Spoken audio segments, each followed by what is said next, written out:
Wednesday night in downtown Jakarta, a time to kick back and take a break from the stresses of the work week. Indonesia is a majority Muslim nation, but it's not illegal to drink alcohol here.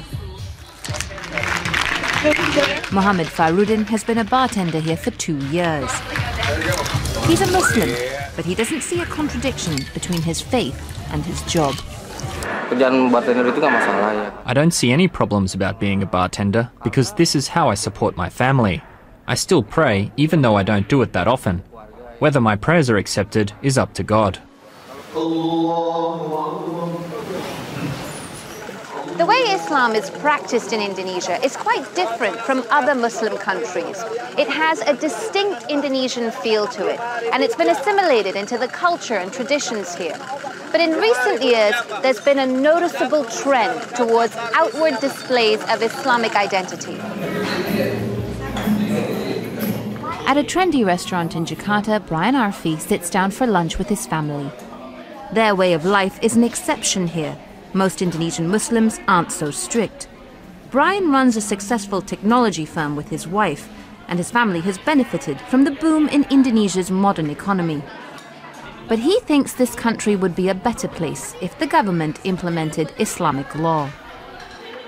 Because if practiced correctly, Islamic law is benefiting for everyone. If Indonesia were an Islamic country, if a Muslim were to drink alcohol, he should get punished.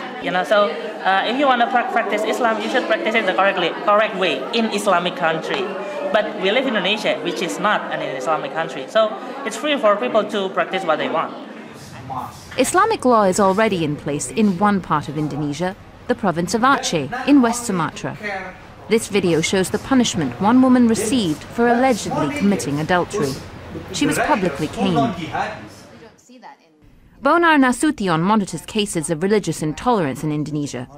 He says the number of Indonesians who want Islamic law implemented here has increased in the last few years. The middle class is disappointed with the government's performance and is looking for an alternative. Radical groups are promoting an Islamic state, which holds a certain appeal. This is a really big threat for Indonesia's future stability.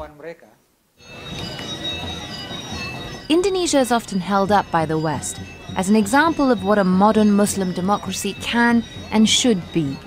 But there are concerns that this image could be at risk because of a rise in radical Islam.